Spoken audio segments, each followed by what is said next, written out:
A questão do negro no Brasil vem sendo difundida com cada vez mais intensidade. O movimento negro e muitos segmentos da sociedade continuam a debater o problema e, ao mesmo tempo, ampliar a discussão. 128 anos após a abolição da escravatura, a discriminação racial segue firme no Brasil. As práticas de racismo são diversas e se apresentam de diferentes formas. Por meio das estatísticas sobre escolaridade, mercado de trabalho, criminalidade e presença nas artes, pode-se perceber o problema na prática. Há também a dificuldade no acesso aos espaços políticos. Historicamente, os negros enfrentam sérias dificuldades de acesso aos bens sociais, à produção do pensamento, à riqueza. Segundo especialistas, a sociedade tem sido, apesar dos mais de 100 anos da Lei Áurea, regida por uma lógica escravocrata e machista. Eles são mais de 106 milhões de pessoas, mais da metade da população do país. Mas ainda hoje, no Brasil, os negros têm todos os indicadores sociais inferiores aos dos brancos. Os dados do Instituto Brasileiro de Geografia e Estatística de 2013 mostram que 22% da população branca tem ensino médio completo, mais do que o dobro entre os negros. O percentual de negros com ensino médio completo corresponde a 10%. A mesma desigualdade se observa nos salários. Brancos ganham, em média, R$ 1.600, quase R$ 700 a mais do que a média dos negros, que é de 921. Estudos realizados, inclusive por órgãos federais como o IPEA, Instituto de Pesquisa Econômica Aplicada, confirmam que essa diferença salarial é resultado de uma condição histórica, a falta de acesso aos mesmos direitos que os brancos têm. A discriminação seria um acúmulo de circunstâncias que levam os indivíduos que eventualmente conseguem chegar ao mesmo patamar de escolaridade a ter trajetórias totalmente diferentes. E tais circunstâncias foram perpetuadas ao longo de décadas e décadas. Depois da Lei Áurea, só surgiu, em 1951, uma nova legislação para mudar o recorte racista da sociedade brasileira, com a Lei Afonso Arinos. A Lei Afonso Arinos transformou o preconceito de raça em contravenção. Em 1989, a Lei Alberto de Oliveira, ou Lei CAO, tipificou o crime de racismo. Passaram a ser crime, punido com 2 a 5 anos de prisão, comportamentos como negar o atendimento numa loja e impedir o acesso a transportes públicos por discriminação ou preconceito de raça. São avanços, é verdade, mas ainda muito distantes de desejável patamar de igualdade racial no Brasil. No ar, o programa Interpretação sobre a questão do negro no Brasil e no Piauí, por ocasião do Mês da Consciência Negra.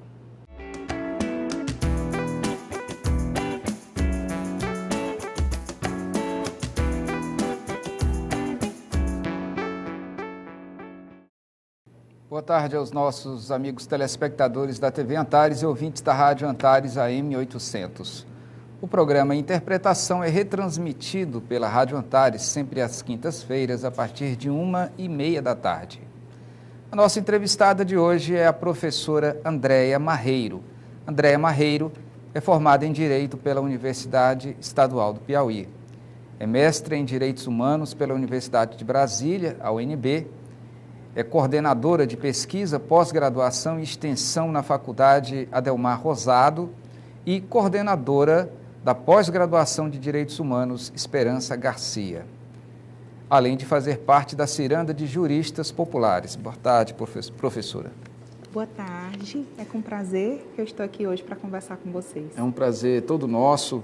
A senhora acompanhou o nosso editorial, a nossa apresentação, que coloca alguns dados sobre a realidade do negro no Brasil. E, diante dessas considerações iniciais, eu gostaria de perguntar, de saber da senhora qual é a situação, que avaliação pode ser feita da atual situação do negro no Brasil, apesar de tantos avanços. Sérgio, infelizmente o negro no Brasil ele continua vivendo uma situação de extrema desigualdade racial. Uma situação de desigualdade racial oriunda de um regime perverso que foi a escravidão, que ainda hoje tem evidências legadas na nossa sociedade. E no Piauí, como é a situação aqui no Piauí? Que tipo de análise é a reprodução do que acontece nacionalmente? Eu penso que, de um modo geral, sim, é uma reprodução do que acontece nacionalmente, mas é um processo ainda pior.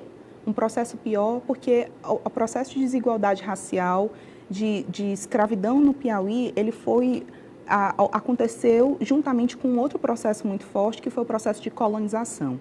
Então, o negro e a negra piauiense, eles mal conseguem se identificar enquanto negros e negros por conta de um processo perverso de colonização que tem a história desse Estado, né, contada a partir da ótica, a partir da visão de um homem branco.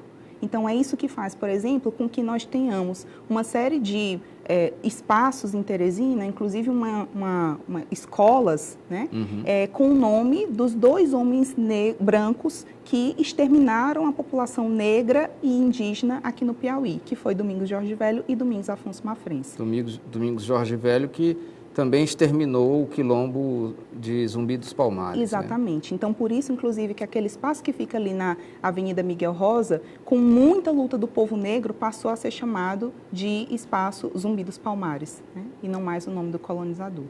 Certo. E de que forma essa discriminação racial, hoje, ela está se manifestando? São as mesmas formas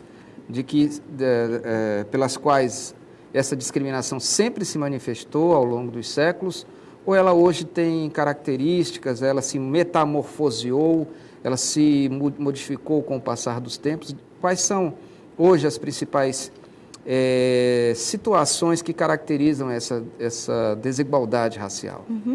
Nós temos até hoje dados, dados sociais, né, que apresentam números de violência, que são dados que permanecem. Né? Então, a gente tem, por exemplo, pesquisas que apontam que um jovem negro, ele tem quase 3 vezes mais chances de ser morto, assassinado, né, do que um jovem branco. Nós temos a própria expectativa de vida, não sei se já foi feita essa pesquisa, mas me parece que, em função dos índices de violência tão altos em relação à população jovem negra, né, a expectativa de vida dessa parcela, desse contingente populacional, também deve ser bem inferior em relação aos brancos, aos jovens brancos. Sem dúvida, sem dúvida. Um outro dado que também é muito perverso é um dado que nos choca. O mapa da violência de 2015, ele aponta que o número de mulheres brancas que sofreram violências, ele diminuiu 10% nos últimos 10 anos no Brasil. Sim. Já as mulheres negras, esse número, ele foi aumentado em 54%. Então, a gente tem um dado, né, que nos provoca um espanto e nos questiona sobre esse sistema de justiça que está aí, né, para acolher as mulheres em situação de violência. Como é que esse sistema de justiça está operando, que a gente tem uma diminuição do número de violência contra a mulher branca em detrimento de um aumento muito grande, né, quase o dobro de números de violências cometidos contra mulheres negras. Professora, a que se deve essa deterioração no campo social em relação à população negra? Porque, em vez de haver uma melhora, de haver avanços mais consistentes em relação à redução da desigualdade racial, da desigualdade social, da discriminação racial, porque esses índices parecem que, a partir de um certo tempo, voltaram a crescer no Brasil. O que isso pode indicar? Esses índices, eles não voltaram a crescer, Sérgio. Eles sempre foram elevados. Agora, respondendo à sua pergunta, inclusive complementando a sua pergunta anterior, o que a gente percebe é que há uma negação do racismo no Brasil. Há uma negação do racismo no Piauí. Né? Os nossos livros de história, eles contam que a história da escravidão no Piauí, ela foi mais mansa, ela foi branda. Né? Então, eu penso que nós, brasileiros, brasileiras, piauienses de um modo geral, nós precisamos encarar esse dado concreto. O racismo existe. Né? Encarar essa situação, aceitar, reconhecer que há desigualdade racial no nosso Estado, né, na nossa realidade, é o primeiro passo para que a gente possa pensar em formas, né, em articulações, em políticas públicas, inclusive, né, que possam combater essa realidade perversa. Ok, nós vamos para o intervalo. e voltamos daqui a pouco com o segundo bloco do programa Interpretação. Voltamos com o segundo bloco do programa Interpretação, discutindo a questão do negro no Brasil e no Piauí, e temos nesta tarde como entrevistada a professora Andréa Marreiro, que é uma especialista no assunto. Professora, a senhora estava colocando exatamente essa questão da crença que foi construída ao longo de décadas e décadas, na qual o preconceito racial, o racismo no Brasil sempre foi mais brando, né? Sempre foi menos intenso do que, por exemplo, o racismo nos Estados Unidos. O que existe de mito e verdade nessa crença, nesse conceito que se cristalizou na sociedade brasileira? Existe aí uma confusão, né, de realidades que são completamente diferentes. Então, o racismo no Brasil, ele passou por um processo, a construção do Brasil enquanto sociedade, né, a presença do negro, ela passou por um processo de violência muito forte, que foi um processo de embranquecimento da população brasileira. Então, enquanto nos Estados Unidos... Através da miscigenação. Através desse processo que alguns chamam de processo de miscigenação, de que algumas pessoas, inclusive, alegam que, em função disso, há no Brasil uma democracia racial. Então, enquanto nos Estados Unidos a segregação ela é evidente, né, e é uma segregação, inclusive, oriunda já do nascimento, né, não importa se você é branco, o que importa é se você é filho de pessoas negras, para você ser considerado negro, mesmo sendo branco, ele é diferente no Brasil, né? Então, por que o racismo, eu ousaria dizer aqui, inclusive, que o racismo no Brasil ele é mais perverso? Porque ele é silenciado exatamente nesse processo de miscigenação, nesse processo que foi uma política de Estado brasileira trazer pessoas brancas, trazer imigrantes para o Brasil, para que esses brancos pudessem se relacionar, né, com mulheres negras por uma estratégia extremamente violenta, que foi o estupro, e que nós um pouco falamos, né, para que nós tivéssemos um país miscigenado, para que nós tivéssemos um país menos negro. Então, esse processo ele é mais perverso porque ele faz parte da construção de uma narrativa que nega completamente a existência da população negra, a existência dos saberes, dos valores, das formas de vida do povo negro. É interessante esse aspecto, né, porque o que aconteceu no Brasil através da migração dos europeus, né, tinha-se como objetivo o próprio embranquecimento da população brasileira. Usava-se esse termo, né? Exatamente.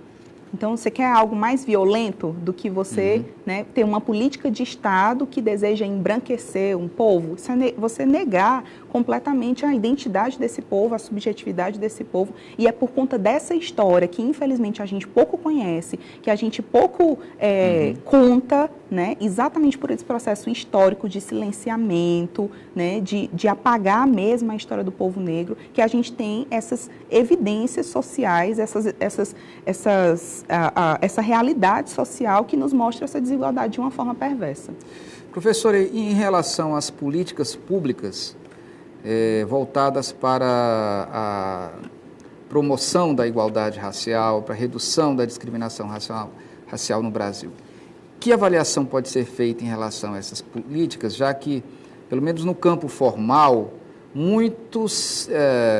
houve um avanço razoável, significativo, aí, inclusive com a criação de políticas públicas, delegacias especializadas, por exemplo, e até um ministério que foi criado nos governos Luiz Inácio Lula da Silva e Dilma Rousseff, específico para promoção da igualdade racial. Como é que a especialista avalia, né, as políticas públicas de modo geral em relação a essa questão?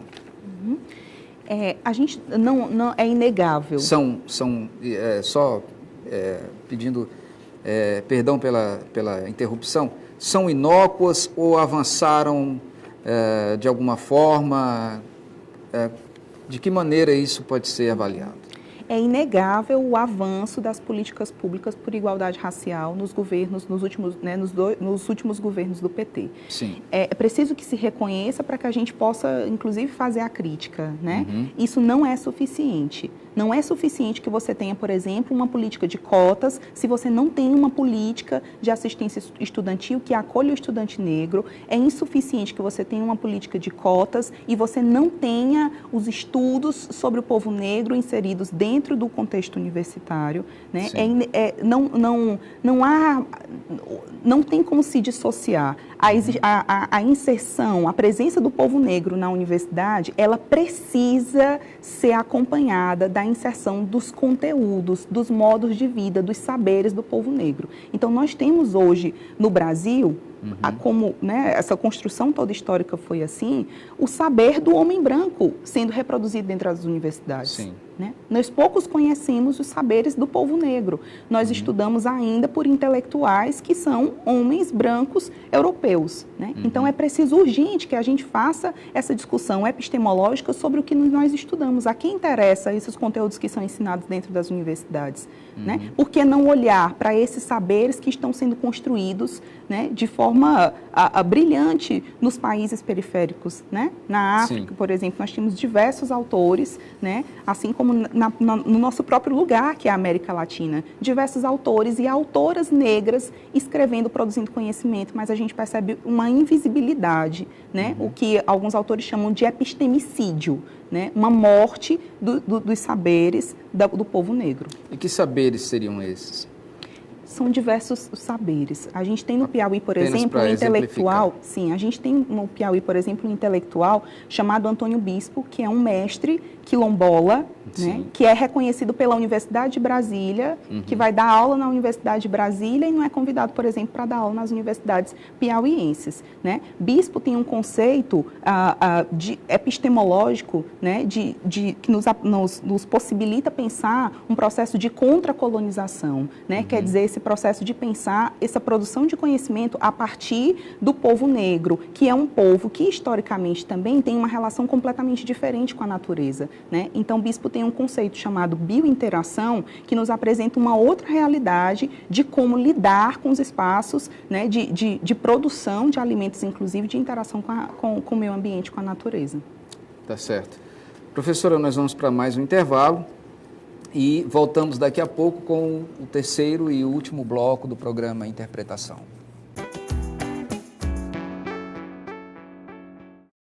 Voltamos com o terceiro e último bloco do programa Interpretação, entrevistando a professora Andréia Marreiro, que é uma especialista da problemática da causa do negro no Brasil e no Piauí, e que hoje vem falar sobre essa situação com a gente.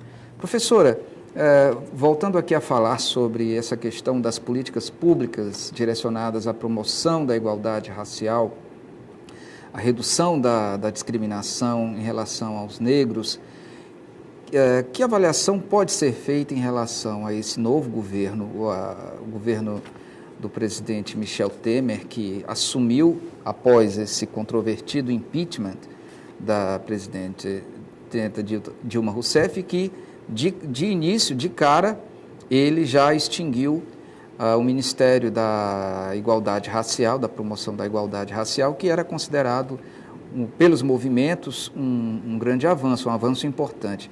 Como é que a senhora avalia esse começo desse governo e que perspectivas temos aí em relação à causa negra daqui para frente? Esse governo ele só chegou ao poder por um golpe de Estado. Sim. Um golpe que tem uma máscara de legalidade, porque foi um golpe que teve que foi permitido pelas instituições, né? Mas é um golpe... Foi abalizado pelas instituições. Exatamente. Né? Mas ele é um golpe exatamente à Constituição de 1988, que é uma Constituição construída, inclusive, com muitos dos movimentos, né? Os movimentos de mulheres, os movimentos da população negra, os movimentos de meninos e meninas de rua, né? De crianças e adolescentes negros que, historicamente, sofrem com a violência nesse país. Então, é um momento de extremo retrocesso que a gente vive com esse governo ilegítimo, que é o governo de Michel Temer. Tudo que vem depois de um governo ilegítimo, né, faz parte da construção, da continuidade desse golpe. É consequência já de um processo que começou mal. Exatamente, exatamente. E de um processo que não começou por acaso. Né? Esse golpe ele foi orquestrado, né? Ele foi arquitetado, e ele foi arquitetado exatamente para que a gente não tenha o desenvolvimento dessas políticas públicas que inserem, por exemplo, o povo negro, né, nas universidades, a construção dessas políticas públicas que estão pautando o processo de igualdade racial. Então, é um extremo retrocesso, a gente percebe isso na hora que ele toma posse, né? Você tem um ministério formado por homens brancos, você somente, tem, somente, você tem a ausência de mulheres, você tem a ausência de pessoas negras e você tem, logo em seguida, a extinção desse ministério, né, que era um ministério extremamente importante, que estava, inclusive, sendo regido, né, dirigido por pessoas negras, né? Então você tem a ausência desse ministério e você tem depois aí também a continuidade desse golpe muito evidenciado nessa proposta da PEC, que é uma proposta que vai diretamente ao encontro da garantia de direitos das pessoas, que vai de encontro à garantia de direitos das pessoas negras. Quem vai sofrer com o congelamento desses gastos, como eles falam, né, quem vai sofrer com isso é a população negra, que não tem acesso, infelizmente, hoje, ainda a uma educação ou uma saúde privada, né? São pessoas que dependem da saúde e da educação pública.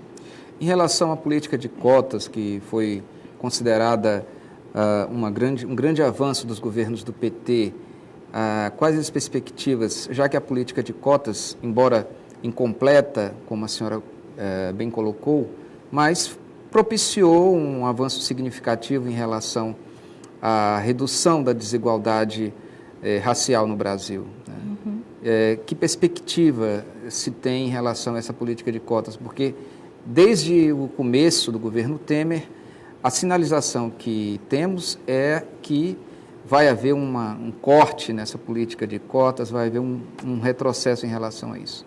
Sim, Quais as perspectivas disso? A senhora acredita que essa política de cotas hoje está sob ameaça? Sem dúvida. Todos os direitos garantidos com a Constituição, né, proclamados na Constituição de 1988, eles estão em risco hoje com esse governo ilegítimo. É impossível hoje falar de direitos humanos num governo como esse, né? Você tem todas as medidas de retrocesso, né? As nossas expectativas, elas são as piores. Agora, sobre a política de cotas, é importante que a gente lembre também que essa política, ela é uma política para ser transitória, né? O nosso questionamento, inclusive, nas universidades, né? O nosso questionamento hoje, inclusive, é que a gente precisa estender essa política de cotas para outros lugares, como a gente já tem hoje, inclusive, a política de cotas no serviço público, né? É preciso que isso se estenda. Onde o negro não está hoje nos espaços públicos, ele precisa estar, né? E para que a gente alcance essa igualdade material, é preciso que a gente trate os desiguais desigualmente, né? Não dá para dizer que nós vamos alcançar uma igualdade racial se nós continuarmos tratando os desiguais de forma igual. Se continuarmos tratando os desiguais de forma igual, o que nós vamos manter é a desigualdade. Então, nós precisamos tratar brancos e negros desigualmente para que a gente alcance uma igualdade material, né? E eu penso que esse momento é um momento, celebrar o Dia da Consciência Negra, é lembrar desse histórico, né, de extrema violência, mas também lembrar do histórico de resistência do povo negro, tanto no Brasil quanto no Piauí. Então, a gente tem feito todo um trabalho, inclusive na OAB, com a Comissão da Verdade da Escravidão Negra, de conhecer, lembrar, compartilhar a história de Esperança Garcia, né, que foi uma mulher negra, escravizada, piauiense, mãe, que escreveu uma carta, né, ao governador da capitania à época, denunciando as situações de maus-tratos pelas quais ela passava. Então, a gente está num processo de elaboração de um dossiê, investigando essa história, né, inclusive juntamente com os historiadores, advogados, historiadores, professores e estudantes. É uma comissão aberta a todas as pessoas que quiserem participar, para investigar a história Esperança Garcia, e requereremos, ano que vem, a concessão do título de advogada negra Esperança Garcia. Ela provavelmente vai ser a primeira advogada mulher negra brasileira.